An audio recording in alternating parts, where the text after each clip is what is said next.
മലബന്ധം അതായത് കോൺസ്റ്റിപ്പേഷൻ ഇന്ന് ഒരുപാട് പേര് ക്ലിനിക്കിൽ വരുന്ന ഒരു കേസാണ്. അല്ലെങ്കിൽ പല ആളുകളും ഇതുപോലെ പറയാൻ മടിക്കുന്ന അല്ലെങ്കിൽ സ്വന്തമായിട്ട് ട്രീറ്റ്മെൻറ്റ് എടുക്കുന്നൊരു കാര്യമാണ് ഈ മലബന്ധം, വയറ് ഉറക്കുക എന്ന് പറയുന്ന ഈ ഒരു ബുദ്ധിമുട്ട് എന്നുള്ളത്. കാലങ്ങളായിട്ട് പ്രയാസം ഉണ്ടാവും. പ്രത്യേകിച്ചൊരു 40 വയസ്സ് കഴിഞ്ഞ് പ്രായം ചെയ്യുന്ന ഉപ്പമാർക്കൊക്കെ പൊതുവേ ഉണ്ടാകുന്നൊരു ബുദ്ധിമുട്ടാണ് ഈ മലബന്ധം കൂടിയത് കാരണമായിട്ടുണ്ടാകുന്ന ഗ്യാസ്, അല്ലെങ്കിൽ വയറ് വീർക്കുന്ന പോലുള്ള അവസ്ഥകൾ, വിശപ്പില്ലാത്ത പ്രയാസങ്ങൾ, അതുപോലെ തന്നെ മൂലക്കുരു പോലെയുള്ള പൈൽസ് പോലെ പ്രശ്നങ്ങൾ, ഫിഷർ പോലുള്ള ബുദ്ധിമുട്ടുകളൊക്കെ, അതുപോലെ മലത്തിന് കൊണ്ട് രക്തം വരിക, ഇങ്ങനെ കുറേ പ്രയാസങ്ങൾ മലബന്ധം റിലേറ്റഡ് ആയിട്ട് പല ആളുകൾക്കും ഉണ്ടാകാറുണ്ട്. ഇതിന് വേണ്ടിയിട്ട് ഒരുപാട് ട്രീറ്റ്മെൻറ്റ് എടുക്കുന്ന ആളുകൾ ദിനേന ശോധനയ്ക്ക് വേണ്ടി മെഡിസിൻ കഴിക്കുക. ചില ആളുകൾ എന്ത് ചെയ്യാറുണ്ട്, എന്തെങ്കിലും ഒറ്റമൂലികൾ പലയിടങ്ങളിൽ വായിച്ചിട്ടോ കേട്ടിട്ടോ അറിഞ്ഞിട്ടോ ചെയ്യാറുണ്ട് എന്നുള്ളതാണ്. ഈ ഒറ്റമൂലികൾ കൂട്ടത്തിൽ തന്നെ ഏറ്റവും ബെസ്റ്റ് ആയിട്ടുള്ളൊരു ഓപ്ഷനാണ്, അല്ലെങ്കിൽ നമ്മുടെ വീട്ടിൽ നിന്ന് തന്നെ നമുക്ക് ട്രീറ്റ് ചെയ്യാൻ പറ്റുന്ന ഒരു സംഗതിയാണ് ഫിഗ്, അത്തിപ്പഴം എന്ന് പറയുന്നത്. അപ്പോൾ ഇന്ന് നമ്മളിവിടെ ഡിസ്കസ് ചെയ്യാൻ പോകുന്നത് ഈ അത്തിപ്പഴം കഴിച്ചിട്ട് എങ്ങനെ നമുക്ക് ഈ ഒരു ശോധന നോർമലാക്കി എടുക്കാൻ കഴിയും, അതേപോലെ ഇത് എങ്ങനെ കഴിക്കണം, ഇത് കഴിക്കുമ്പോൾ എങ്ങനെയാണ്, എന്തൊക്കെ മാറ്റങ്ങൾ നമ്മുടെ ഈ ഒരു കോൺസ്റ്റിപ്പേഷൻ ഉണ്ടാകും എന്നുള്ളതിനെ കുറിച്ചിട്ടാണ് ഇന്ന് നമ്മൾ ഡിസ്കസ് ചെയ്യാൻ പോകുന്നത്. അപ്പോൾ എൻ്റെ പേര് doctor Siraji, medical officer QNB hospital Koduvally.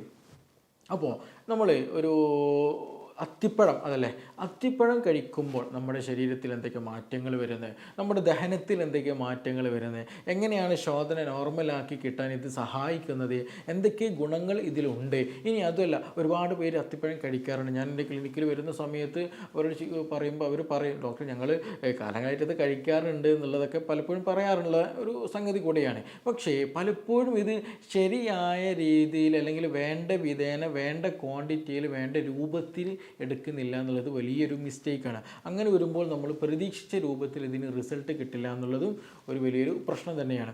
അപ്പോൾ ഇന്ന് നമ്മൾ പ്രധാനമായിട്ടും വിഷയങ്ങൾ ഡിസ്കസ് ചെയ്യുന്നത് കോൺസ്റ്റിപ്പേഷനും ഇതല്ലെങ്കിൽ കോൺസ്റ്റിപ്പേഷൻ റിലേറ്റഡ് ആയിട്ടുള്ള കാര്യങ്ങൾ തന്നെയാണ്.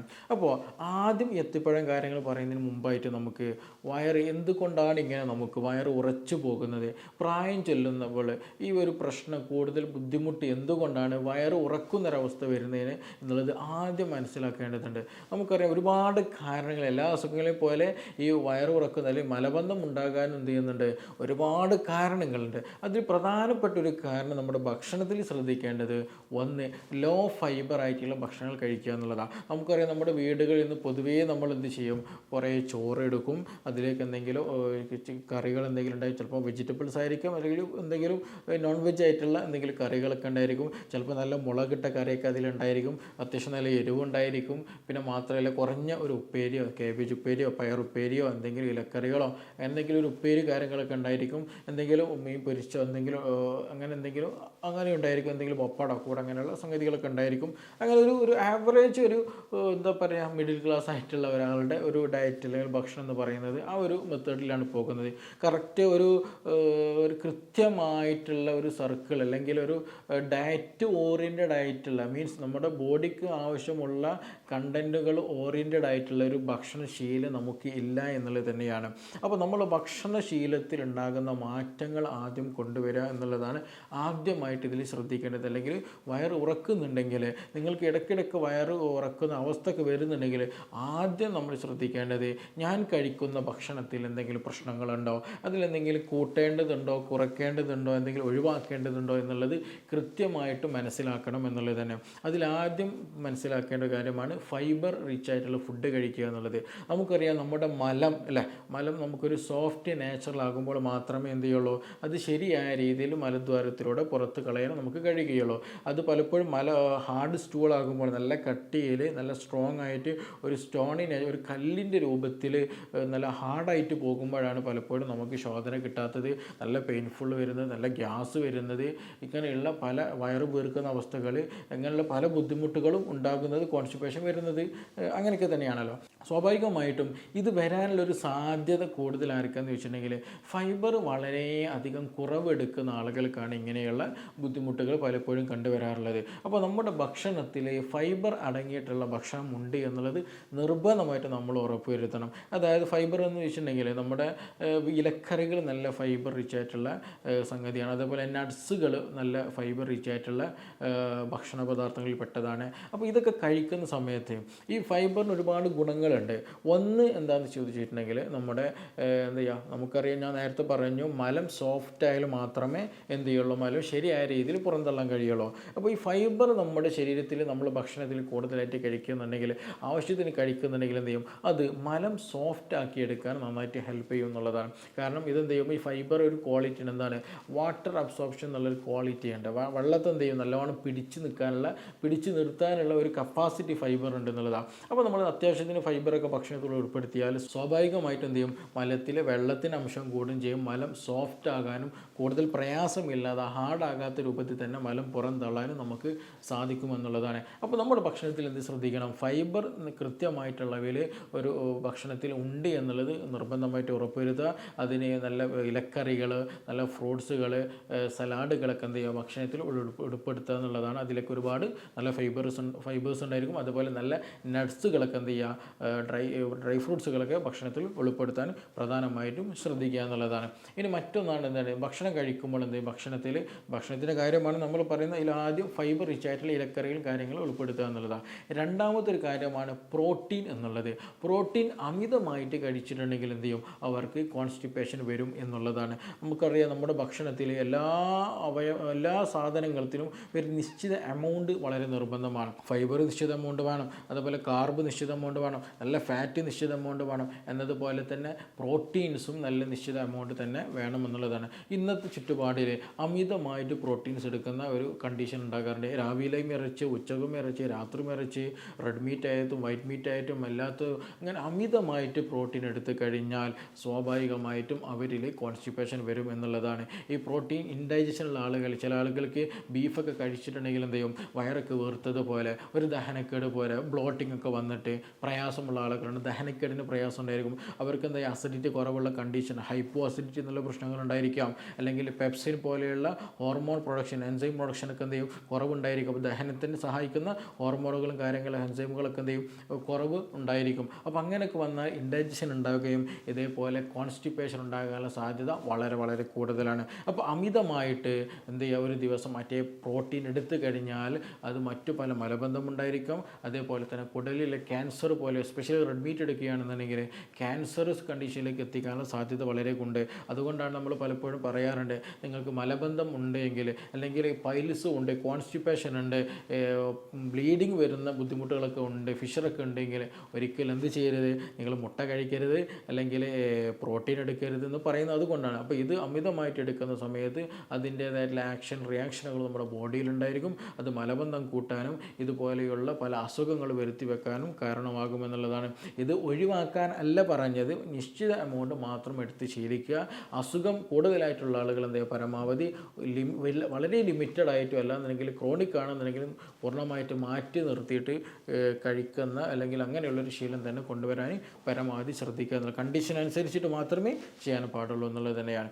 അപ്പോൾ പ്രോട്ടീൻ്റെ കാര്യത്തിൽ ലിമിറ്റഡ് എമൗണ്ട് നമ്മളെപ്പോഴും ഭക്ഷണത്തിൽ വെക്കുക എന്നുള്ളതാണ്. ഇനി മറ്റൊരു കാര്യമാണ് എന്ത്, ഈ കോൺസ്റ്റിപ്പേഷൻ വയറ് ഉറക്കാൻ സഹായിക്കുന്ന, അല്ലെങ്കിൽ ഒരു കാരണമാകുന്ന ഒരു സംഗതിയാണ് വാട്ടർ ഇൻടേക്ക് എന്ന് പറയുന്നത്, വെള്ളം കുടി എന്ന് പറയുന്നത്. ഇന്ന് നമ്മുടെ ഒരു ക്ലിനിക്കിൽ വരുന്ന ഓൾമോസ്റ്റ് പേഷ്യൻസിൻ്റെ ഹിസ്റ്ററി എടുത്ത് നോക്കുകയാണെങ്കിൽ ചിലപ്പോൾ വരുന്നത് ബാക്ക് പെയിൻ ആയിരിക്കാം, നീ പെയിൻ ആയിരിക്കാം, കോൺസ്റ്റിപ്പേഷൻ ആയിരിക്കാം, മൈഗ്രെയിൻ ആയിരിക്കാം. ഏത് കേസ് ആണെന്നുണ്ടെങ്കിലും അവരോട് ചോദിക്കുകയാണെന്നുണ്ടെങ്കിൽ വെള്ളത്തെ ഒരിക്കലും അവർ എന്ത് ചെയ്യില്ല, അവർ പരിഗണിക്കാറില്ല എന്നുള്ളത് തന്നെയാണ്. വെള്ളത്തെ ഒരിക്കലും പരിഗണിക്കാറില്ല എന്നുള്ളത്. അതുകൊണ്ട് തന്നെ എല്ലാ മനുഷ്യരിലും എല്ലാ പേഷ്യൻസിലും വെള്ളക്കുറവുള്ള അവൻ്റെ ഒരു അംശം, അല്ലെങ്കിൽ അതിൻ്റെ അടയാളങ്ങളിൽ നമുക്കവർ കാണാൻ കഴിയും. ഒന്നെങ്കിൽ അവർക്ക് ഡ്രൈ സ്കിൻ വരിക, നല്ല മുടി കൊഴിച്ചിൽ, മുടി പൊട്ടൽ പോലെ പ്രശ്നങ്ങൾ വരിക, അതുപോലെ UTI പോലെയുള്ള പ്രശ്നങ്ങൾ വരിക, ജോയിൻറ്റ് പെയിനുകൾ ബുദ്ധിമുട്ടിൽ വരിക, കിഡ്നി സ്റ്റോണുകൾ പ്രശ്നങ്ങൾ വരിക, യൂറിക് ആസിഡ് നന്നായിട്ട് കൂടുക, ഇങ്ങനെയുള്ള പല പ്രശ്നങ്ങൾ എന്ത് ചെയ്യും, ഈ പറഞ്ഞതുപോലെ വരും എന്നുള്ളതാണ്. അപ്പോൾ അതിൽപ്പെട്ട ഒരു പ്രശ്നമാണ് ഈ പറഞ്ഞിട്ടുള്ള വെള്ളം കൂടി കുറഞ്ഞു കഴിഞ്ഞാൽ എന്ത് സംഭവിക്കും, മലബന്ധം നന്നായിട്ട് ഫോം ചെയ്യുമെന്നുള്ളതാണ്. അതായത് നമുക്ക് മലം ശരിയായ രീതിയിൽ പോകണമെന്നുണ്ടെങ്കിൽ ഞാൻ നേരത്തെ മുമ്പ് സൂചിപ്പിച്ചതുപോലെ തന്നെ എന്ത് ചെയ്യണം, മലം നല്ല സോഫ്റ്റായി കിട്ടണം എന്നുള്ളതാണ്. ആ മലം സോഫ്റ്റ് ആകാൻ ആരാ വേണ്ടത്, വെള്ളം നിർബന്ധമാണ്. അപ്പോൾ ആ വെള്ളം നമ്മൾ ശരീരത്തിൽ ആവശ്യത്തിന് കുടിക്കുന്നില്ല എന്നുണ്ടെങ്കിൽ എന്ത് സംഭവിക്കും, നമ്മുടെ ശരീരം ഉള്ള ആവശ്യമുള്ളതൊക്കെ വലിച്ചെടുക്കുകയും അത് മലം നല്ല ഡ്രൈ ആയി ഉണങ്ങിയിരിക്കുന്ന ഒരവസ്ഥ വരും.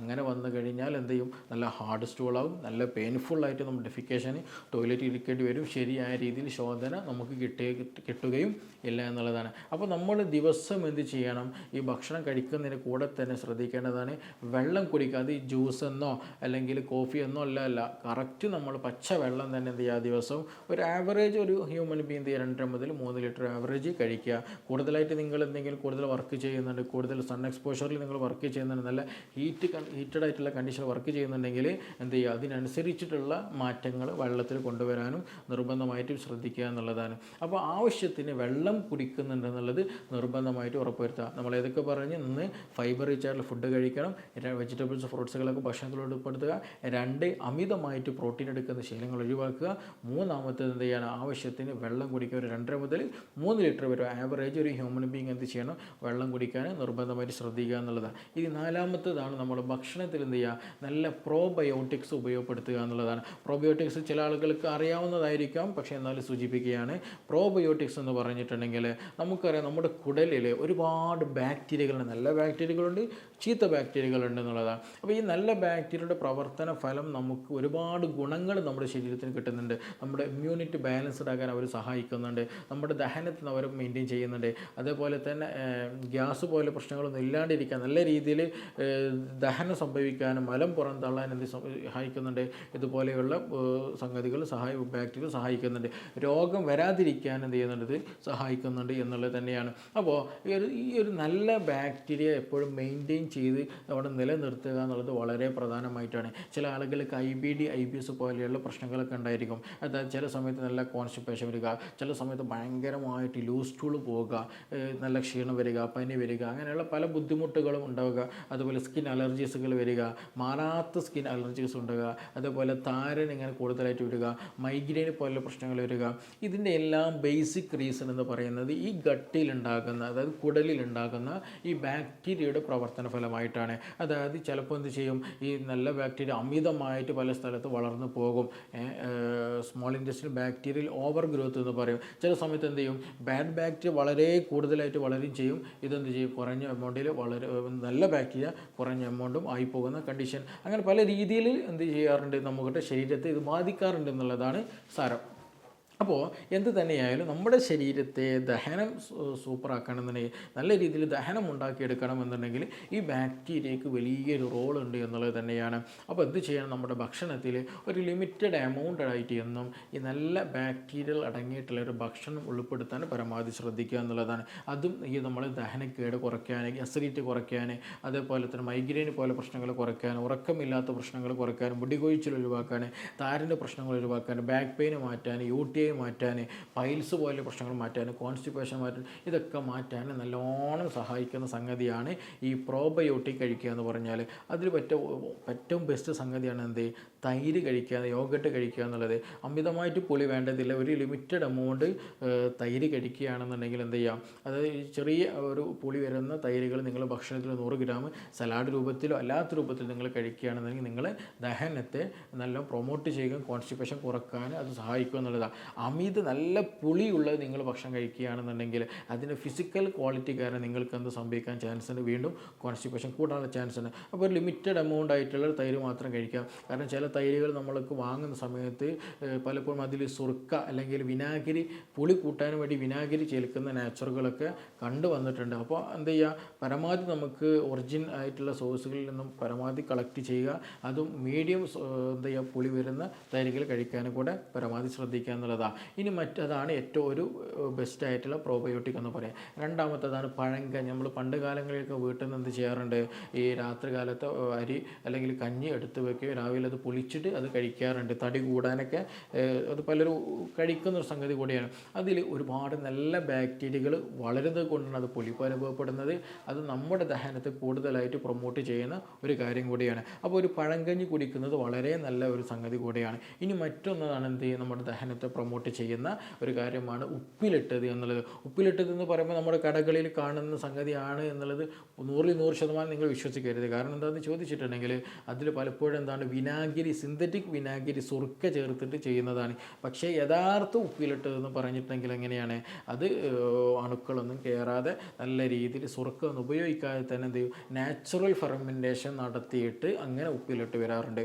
അപ്പോൾ അങ്ങനെ ഉപ്പിലിട്ട് കിട്ടുമ്പോഴാണ് നമുക്ക് യഥാർത്ഥ ഉപ്പിലിട്ട ഗുണകരം അല്ലെങ്കിൽ നമ്മുടെ ശരീരത്തിൽ പ്രോബയോട്ടിക്കിൻ്റെ ഗുണകരം കിട്ടുന്ന ഉപ്പിലിട്ട രീതി അങ്ങനെയാണ്. നാച്ചുറൽ ഫെർമെൻറ്റേഷൻ വഴിയിലൂടെ എന്ത് ചെയ്യുക, ഉപ്പിലിട്ട് കിട്ടുക അല്ലെങ്കിൽ ഉപ്പിലിടുക എന്നുള്ള ഒരു പ്രോസസ്സ് ചെയ്യുക എന്നുള്ളതാണ്. അപ്പോൾ അങ്ങനെയുള്ള ഉപ്പിലിട്ട സംഗതികൾ ഭക്ഷണം കഴിച്ചിട്ടുണ്ടെങ്കിൽ എന്ത് ചെയ്യും, നല്ല ബാക്ടീരിയ കഴിക്കും. ഇനി അതല്ല നിങ്ങൾ സുറുക്കയിലിട്ടത് എന്താണ് നല്ല പ്രോബയോട്ടിക് രീതിയിൽ കഴിച്ചിട്ടുണ്ടെങ്കിൽ ഒരു പക്ഷേ നിങ്ങൾക്ക് അതെന്തിനുള്ള സാധ്യതകളുണ്ട്, അസിഡിറ്റി കൂടാൻ, അതേപോലെ വയറെരിച്ചിൽ, പുകച്ചിൽ, അങ്ങനെയുള്ള പല ബുദ്ധിമുട്ടുകൾ ഗ്രാജുവലി വരാനുള്ള സാധ്യത വളരെ വളരെ കൂടുതലാണ്. അപ്പോൾ നല്ല എന്ത് ചെയ്യുക, ബാക്ടീരിയകൾ നിങ്ങളുടെ ഭക്ഷണത്തിൽ ഒരു ഭാഗമായിട്ട് എപ്പോഴും ഉൾപ്പെടുത്തുക എന്നുള്ളതാണ്. മറ്റൊരു കാര്യമാണ് ഭക്ഷണത്തിൽ ശ്രദ്ധിക്കേണ്ടത്, അമിതമായിട്ട് അറ്റ് എ ടൈം നിങ്ങൾ ഒരിക്കലും ഭക്ഷണം കഴിക്കരുത്. നമ്മുടെ ശരീരം എപ്പോഴും ലിമിറ്റഡ് ആയിട്ട് മാത്രമേ ചെയ്യുമ്പോഴാണ് കൂടുതൽ വർക്കിംഗ് പോസിബിൾ. ഏതായാലും അങ്ങനത്തെ നമ്മുടെ എക്സസൈസുകളാണെങ്കിലും ശരി, നമ്മുടെ ഉറക്കമാണെങ്കിലും ശരി, എല്ലാത്തിനും ഒരു നോർമലൈസ്ഡ് ആയിട്ടുള്ള ഒരു റൂട്ടുണ്ട്. ആ റൂട്ടിൽ മാത്രം പോകാൻ ശ്രദ്ധിക്കുക എന്നുള്ളതാണ്. അപ്പോൾ അമിതമായിട്ട് അറ്റ് എ ടൈം നിങ്ങൾ മന്തി കഴിക്കുന്നുണ്ട്, ബിരിയാണി കഴിക്കുന്നുണ്ട്, പൊറോട്ട കഴിക്കുന്നുണ്ട്, ഏത് ഭക്ഷണം നിങ്ങൾ അമിതമായിട്ട് കഴിക്കുകയാണ്, അത് എത്ര നല്ല ഭക്ഷണമാണെങ്കിലും ശരി, അമിതമായാൽ അമൃതും വിഷം എന്ന് പറയുന്നത് പോലെ നിങ്ങൾ അമിതമായിട്ട് ഓവർ ഈറ്റിംഗ് ചെയ്തിട്ടുണ്ടെങ്കിൽ നിങ്ങൾക്ക് ദഹനക്കേടും ഗ്യാസിൻ്റെ പ്രശ്നങ്ങളും ബ്ലോട്ടിംഗ് പോലെ പ്രശ്നങ്ങളും ഈ പറഞ്ഞതുപോലെ കോൺസ്റ്റിപ്പേഷൻ ഉണ്ടാകാനുള്ള സാധ്യതയും വളരെ വളരെ കൂടുതൽ ആണ് എന്നുള്ളത് ആദ്യം മനസ്സിലാക്കുക. അപ്പോൾ ഈ കാര്യങ്ങളാണ് പൊതുവേ ഇന്ന് നമ്മുടെ ഭക്ഷണത്തിൽ നമ്മൾ ശ്രദ്ധിക്കേണ്ടതായിട്ടുള്ള പ്രധാനപ്പെട്ട കാര്യങ്ങൾ. ഇതിൻ്റെ കൂടെ തന്നെ എക്സസൈസ് കാര്യങ്ങളും കൂടെ നമ്മൾ ശ്രദ്ധിക്കണം. അതുപോലെ ഓവർ തിങ്കിങ്, പിന്നെ ഉറക്കമില്ലാത്ത കണ്ടീഷൻ, അതൊക്കെ എന്ത് ചെയ്യും, ഈ പറഞ്ഞതുപോലെ കോൺസ്റ്റിപ്പേഷൻ ബാധിക്കും. ഭക്ഷണം കഴിക്കുന്ന വിഷയത്തിൽ ശ്രദ്ധിക്കേണ്ടതാണ് ഈ പറഞ്ഞിട്ടുള്ള വെള്ളം എന്ത് ചെയ്യുക, ദിവസവും 2 മുതൽ 3 ലിറ്റർ കുടിക്കുക. നല്ല പ്രോട്ടീനൊക്കെ ലിമിറ്റഡായിട്ട് പ്രോട്ടീൻ എടുക്കുക. അതുപോലെ നല്ല ഫൈബർ റിച്ച് ആയിട്ടുള്ള ഭക്ഷണം കഴിക്കുന്നുണ്ടെന്ന് ഉറപ്പുവരുത്തുക. അതേപോലെ തന്നെ പ്രോബയോട്ടിക്സ് നമ്മൾ ഭക്ഷണത്തിൽ ഉൾപ്പെടുത്തുക. അമിതമായിട്ട് കഴിക്കുന്ന ശീലങ്ങളുണ്ടെങ്കിൽ അത് നിർബന്ധമായിട്ടും ഒഴിവാക്കുക എന്നുള്ളത്. സമയത്തിന് കുറഞ്ഞ എമൗണ്ട്, ആവശ്യത്തിന് മാത്രം ഭക്ഷണം കഴിക്കുക, ആവശ്യത്തിന് വെള്ളം കുടിക്കുക, റെസ്റ്റ് എടുക്കുക, അധ്വാനിക്കുക എന്നുള്ളത് തന്നെയാണ് ഇവിടെയും പറയാനുള്ളത്. അപ്പോൾ ഇതാണ് നമ്മൾ പ്രധാനമായിട്ടും കോൺസ്റ്റിപ്പേഷൻ വന്ന ആളുകൾ ശ്രദ്ധിക്കേണ്ടതായിട്ടുള്ള കാര്യങ്ങളെന്ന് പറയുന്നത്. ഇനി നമ്മൾ നേരത്തെ പറഞ്ഞ സംഗതിയിലേക്ക് വരാം. അങ്ങനെയാണെന്നുണ്ടെങ്കിൽ നമ്മളൊരു അത്തിപ്പഴം കഴിക്കുന്ന ഒരാൾക്ക് എങ്ങനെയാണ് ഈ കോൺസ്റ്റിപ്പേഷൻ റിമൂവ് ചെയ്യാൻ, മാറാൻ ഇത് സഹായിക്കുന്നത് എന്നുള്ളതാണ് പ്രധാനമായിട്ട് നമ്മൾ ഡിസ്കസ് ചെയ്യാനുള്ളത്.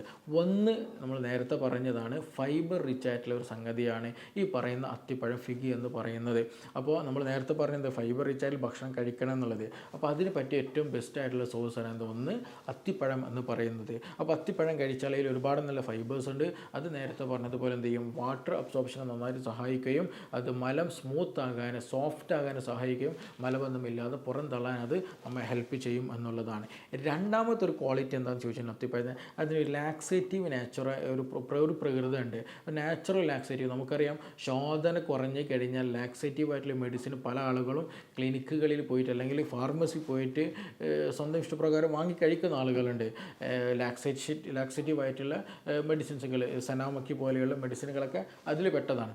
അപ്പോൾ ഈ ഒരു അത്തിപ്പഴത്തിന് നാച്ചുറലായിട്ട് അമിതമാകാത്ത രീതിയിലുള്ള ഒരു ലിമിറ്റഡ് ആയിട്ടുള്ള ഒരു ലാക്സേറ്റീവ് നേച്ചർ എന്തിനുണ്ട്, ഈ പറഞ്ഞിട്ടുള്ള അത്തിപ്പഴത്തിനുണ്ട് എന്നുള്ളതാണ്. അപ്പോൾ നമ്മൾ മലബന്ധമുള്ള ആളുകൾ അത്തിപ്പഴം കഴിച്ച് കഴിഞ്ഞാൽ എന്ത് ചെയ്യും, ഒരു ലാക്സേറ്റീവ് നേച്ചർ, ശോധന ഒന്ന് മുറുകിയ ആളുകൾക്ക് അത് സ്മൂത്തായി കിട്ടാനും ഈ പറയുന്ന അത്തിപ്പഴം നന്നായിട്ട് ഹെൽപ്പ് ചെയ്യും എന്നുള്ളത് തന്നെയാണ്. ഈ ലാക്സേറ്റീവ്, ഇനി മറ്റൊരു കാര്യം എന്താണെന്ന് ചോദിച്ചിട്ടുണ്ടെങ്കിൽ ഈ ലാക്സേറ്റീവ് നേച്ചർ ഉള്ളത് കൊണ്ട് തന്നെ ഇതിനൊരു സൂത്തിങ് എഫക്റ്റ് എന്ത് ചെയ്യും, ഈ കുടലുകളിൽ ഉണ്ടാക്കാൻ കഴിയും എന്നുള്ളതാണ്. നമുക്കറിയാം ഈ കുടലുകളിലൂടെയാണല്ലോ മലം കടന്നു പോകുന്നത്. അപ്പോൾ ആ മലം കുടലിലൂടെ സ്മൂത്തായിട്ട് കടന്നു പോകണമെന്നുണ്ടെങ്കിൽ അവിടെ വരണ്ട കാലാവസ്ഥ ആണെങ്കിലും ഒന്ന് വരൾച്ച അനുഭവപ്പെട്ടിരിക്കുന്ന അല്ലെങ്കിൽ വെള്ളമില്ലാത്ത അവസ്ഥ ആണെങ്കിൽ എന്ത് സംഭവിക്കും, അത് കൺസ്ട്രിക്റ്റഡ് ആവും, ചുരുങ്ങിപ്പോകും അല്ലേ. കുടലൊക്കെ ചുരുങ്ങിയിട്ട് മലവും ചുരുങ്ങുന്ന ഒരവസ്ഥ വന്നു പോകും. അപ്പോൾ സിവിയർ കോൺസ്റ്റിപ്പേഷൻ ആയി പോകും.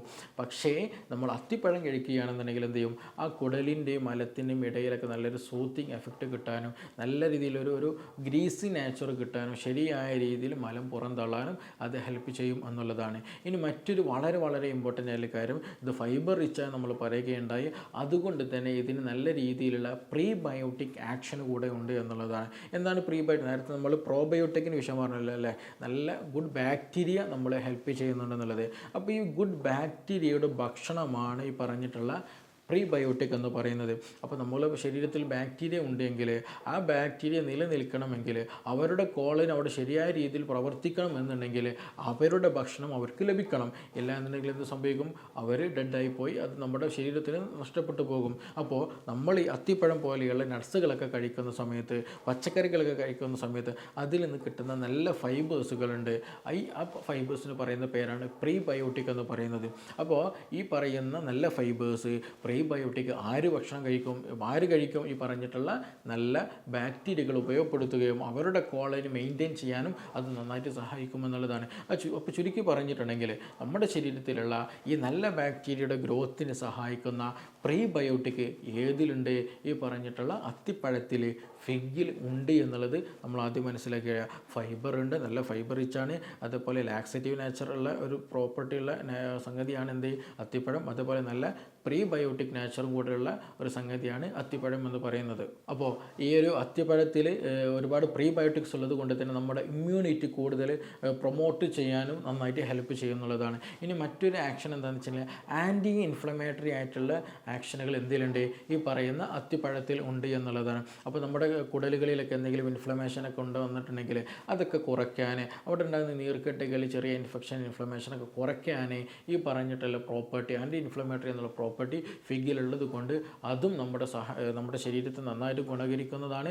അതേപോലെ ഇമ്മ്യൂണിറ്റി കൂട്ടാനും, അതേപോലെ ഇമ്മ്യൂണിറ്റി കൂട്ടാൻ മീൻസ് രോഗപ്രതിരോധ ശേഷി നന്നായിട്ട് കൂട്ടാനും, അതേപോലെ അലർജിക് റിയാക്ഷനുകൾ കുറയ്ക്കാനും, ദഹനം പ്രൊമോട്ട് ചെയ്യാനൊക്കെ ഇത് നന്നായിട്ട് ഈ പറയുന്ന അത്തിപ്പഴം നമുക്ക് ഒരുപാട് ഗുണം ചെയ്യുന്നുള്ളതാണ്. അപ്പോൾ ഇതെങ്ങനെയൊക്കെ ഗുണങ്ങളുണ്ട് ഡോക്ടറെ, അപ്പോൾ ഇനി ഇത് എങ്ങനെ ഉപയോഗിക്കണം എന്നുള്ളത് പല ആളുകൾക്ക് സംശയം ഉണ്ടായിരിക്കും. അതിൽ ഒന്ന് എന്ത് ചെയ്യാം? നമുക്ക് സാധാരണ നട്ട്സുകളൊക്കെ കഴിക്കുന്ന പോലെ എന്ത് ചെയ്യുക? നമ്മളെന്തെങ്കിലും സ്നാക്സുകളൊക്കെ കഴിക്കുന്ന പോലെ തന്നെ എന്ത് ചെയ്യുക? ഭക്ഷണത്തിൻ്റെ കൂടെ തന്നെ ഒരു ഈവനിങ് സ്നാക്സ് ആയിട്ടോ അല്ലെങ്കിൽ മോർണിംഗ് സ്നാക്സൊക്കെ ആയിട്ട് നമുക്ക് ഭക്ഷണത്തിൻ്റെ കൂടെ കഴിക്കാൻ പറ്റാവുന്നതാണ്. നമുക്ക് കഴിക്കാൻ പറ്റുന്ന ഏറ്റവും ബെസ്റ്റ് ഒരു ഓപ്ഷൻ എന്താണെന്ന് വെച്ചിട്ടുണ്ടെങ്കിൽ രാത്രി ഉറങ്ങാൻ കിടക്കുന്ന സമയത്ത് എന്ത് ചെയ്യുക? ഒരു 5 ഈത്തപ്പഴം, 5-3 ഈത്തപ്പഴം, അത്തിപ്പഴം എന്ത് ചെയ്യണം? നല്ല രീതിയിൽ കഴുകിയിട്ട് ഒരു അര ഗ്ലാസ് വെള്ളത്തിലിട്ടിട്ട് എന്ത് ചെയ്യുക? അതിൽ മുക്കി വെക്കുക എന്നുള്ള. രാവിലെ വെറും വയറ്റിൽ അത്തിപ്പഴം നല്ല രീതിയിൽ ചവച്ചരച്ച് കഴിക്കുകയും ചെയ്യുക. അതുപോലെ വെള്ളം കുടിക്കാനും കൂടെ പ്രത്യേകം ശ്രദ്ധിക്കുക. നമ്മൾ അത്തിപ്പഴം ഇട്ട് വെച്ച വെള്ളമുണ്ടല്ലോ, ആ വെള്ളം കൂടെ അകത്തേക്ക് കഴിക്കാനും കൂടെ ശ്രദ്ധിക്കുക എന്നുള്ളതാണ്. അങ്ങനെയും നമുക്ക് കഴിക്കാൻ കഴിയും. ഇനി മൂന്നാമതൊരു ഓപ്ഷൻ എന്താണെന്ന് ചോദിച്ചിട്ടുണ്ടെങ്കിൽ അത്തിപ്പഴം പീസാക്കിയിട്ട് എന്ത് ചെയ്യാം? നല്ല യോഗേട്ട് എന്ത് ചെയ്യുക? എടുത്തിട്ട് അതിൽ മിക്സ് ചെയ്തിട്ട് അങ്ങനെയും കഴിക്കാം. അങ്ങനെ വരുമ്പോൾ നമുക്ക് പ്രീബയോട്ടിക് പ്ലസ് പ്രോബയോട്ടിക് നമ്മുടെ ഗട്ട് ഹെൽത്തിന് നല്ല രീതിയിൽ പ്രൊമോട്ട് അല്ലെങ്കിൽ നല്ല രീതിയിൽ ഗുണകരമാകുന്ന പ്രീബയോട്ടിക് ലഭിക്കും, പ്രോബയോട്ടിക് ലഭിക്കും എന്നുള്ളതാണ്. അപ്പോൾ എന്ത് ചെയ്യുക? അത്തിപ്പഴം ഒരു 3 ഒരു 5 എന്ത് ചെയ്യുക? കഴുകി പീസാക്കിയിട്ട് യോഗട്ടിൽ മിക്സ് ചെയ്തിട്ട് കഴിക്കുന്നത് വളരെ വളരെ ഗുണകരമായിട്ടുള്ള കാര്യമാണ്. ഇനി മറ്റൊന്നാണ് നമുക്ക് ഹെൽപ്പ് ചെയ്യുന്നത് അത്തിപ്പഴം ഫിഗ് ടീ ഉണ്ടാക്കുക എന്നുള്ളത്. അത് നമ്മൾ സാധാരണ ഒരു ബ്ലാക്ക് ടീ ഉണ്ടാക്കുന്നത് പോലെ എന്ത് ചെയ്യാം? വെള്ളത്തിൽ ഈ പറയുന്ന അത്തിപ്പഴം ഇട്ട് തിളപ്പിച്ചിട്ട് എന്ത് ചെയ്യുക? അതുകൊണ്ട് ചായ ഉണ്ടാക്കി കുടിക്കുകയാണെന്നുണ്ടെങ്കിൽ, ചായ ഉണ്ടാക്കുമ്പോൾ ശ്രദ്ധിക്കേണ്ടത് കൂടുതൽ എന്ത് ചെയ്യരുത്? ചായപ്പൊടി ഇടുന്ന ശീലങ്ങൾ ഒഴിവാക്കണം. ലൈറ്റായിട്ട് മാത്രം ചായപ്പൊടി ഇടുക. എന്നിട്ട് അത്തിപ്പഴം ഇട്ട് തിളപ്പിച്ചിട്ട് എന്ത് ചെയ്യുക? അങ്ങനെ ചായ ഉണ്ടാക്കി കുടിക്കുന്നതും ഈ പറഞ്ഞതുപോലെ ഗുണങ്ങൾ കിട്ടാൻ നമ്മൾ സഹായിക്കുന്നതാണ്. അപ്പോൾ നിങ്ങൾക്ക് കൂടുതലായിട്ട് ഇതുപോലെയുള്ള ബുദ്ധിമുട്ട് നിങ്ങളുടെ വീട്ടിലോ നിങ്ങളുടെ സുഹൃത്തുക്കളോ നിങ്ങൾ അറിയുന്ന ആരെങ്കിലുമൊക്കെ ഇങ്ങനെ ഇടയ്ക്കിടയ്ക്ക് കോൺസ്റ്റിപ്പേഷൻ, IBD പോലെയുള്ള പ്രശ്നങ്ങളൊക്കെ വരുന്നുണ്ടെങ്കിൽ, വയറ് സംബന്ധമായിട്ടുള്ള അസുഖങ്ങൾ വരുന്നുണ്ട്, പൈൽസിൻ്റെ പ്രശ്നങ്ങളുണ്ട്, ഫിഷർ പോലെയുള്ള പ്രശ്നങ്ങളുണ്ട്. അപ്പോൾ ഈ എസ്പെഷ്യലി പൈൽസൊക്കെ ഉള്ള ആളുകൾ എന്ത് ചെയ്യും? സ്വകാര്യമായിട്ട് കൊണ്ട് നടക്കുന്ന ഒരു അസുഖമാണ് പലപ്പോഴും. അപ്പോൾ അങ്ങനെയുള്ള ആളുകളൊക്കെ എന്ത് ശ്രദ്ധിക്കുക? അവർക്ക് ഉപയോഗിക്കാൻ പറ്റുന്ന ഏറ്റവും ബെസ്റ്റ് ഓപ്ഷനായിട്ടുള്ള ഒരു മെഡിസിനൽ പ്രോപ്പർട്ടി ആയിട്ടുള്ള ഫുഡാണ് അത്തിപ്പഴം എന്ന് പറയുന്നത്. അപ്പോൾ നിങ്ങൾ ഈ പറഞ്ഞതുപോലെ എന്ത് ചെയ്യുക? ഭക്ഷണത്തിൽ നമ്മൾ വെള്ളം കുടിക്കുന്നതും പ്രോട്ടീൻ എടുക്കുന്നതും ഫൈബർ എടുക്കുന്നതും വെജിറ്റബിൾസ് എടുക്കുന്നതും ഫ്രൂട്ട്സ് എടുക്കുന്നതും നല്ല ഫാറ്റുകളൊക്കെ എടുക്കുന്ന കാര്യങ്ങളൊക്കെ ശ്രദ്ധിക്കുക. എക്സസൈസുകൾ കാര്യങ്ങളൊക്കെ ശ്രദ്ധിക്കുക. ടെൻഷനില്ലാതെ ജീവിക്കുക. കൂടാതെ എന്ത് ശ്രദ്ധിക്കുക?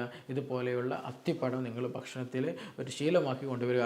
ഇത് ഒരു ദിവസം ചെയ്തത് കൊണ്ടുണ്ടാകുന്നതല്ല. ഇതിനൊരു റുട്ടീനായിട്ട് ഒരു മാസമൊക്കെ മിനിമം ഒരു 30-40 ദിവസം നിങ്ങൾ കണ്ടിന്യൂ ആയിട്ട് ചെയ്യുകയാണെന്നുണ്ടെങ്കിൽ നിങ്ങൾക്ക് ബെസ്റ്റ് റിസൾട്ട്, നല്ല റിസൾട്ട് എന്ത് ചെയ്യും? നിങ്ങൾക്ക് ഉണ്ടാക്കിയെടുക്കാൻ കഴിയും. അമിതമായിട്ട് ലാക്സേറ്റീവ് മെഡിസിൻസിനെ ആക്ട് ചെയ്യാതെ അല്ലെങ്കിൽ അതിന് സപ്പോർട്ട് ചെയ്യാതെ ഇതുപോലെയുള്ള നാച്ചുറൽ റെമഡീസ് നമ്മൾ സെലക്റ്റീവായിട്ട് എടുത്ത് അതേപോലെ നാച്ചുറലി നമ്മൾ എന്ത് ചെയ്യുക? നമ്മുടേതായിട്ടുള്ള ലൈഫ് സ്റ്റൈലിൽ മാറ്റം വരുത്തി നല്ലൊരു പ്രോപ്പർ ലൈഫ് നമ്മൾ മെയിൻറ്റെയിൻ ചെയ്യുക എന്നുള്ളതാണ്. അപ്പോൾ ഇതുമായി ബന്ധപ്പെട്ട് നിങ്ങൾക്ക് എന്തെങ്കിലുമൊക്കെ സംശയങ്ങളുണ്ട്, കൂടുതൽ അറിയണമെന്നുണ്ടെങ്കിൽ എന്ത് ചെയ്യുക? നിങ്ങൾക്ക് താഴെ തന്നിട്ടുള്ള നമ്പറിൽ ബന്ധപ്പെടാവുന്നതാണ്. നമുക്കിനി മറ്റൊരു വിഷയവുമായി ബന്ധപ്പെട്ടിട്ട് വീണ്ടും കാണാം. Thank you.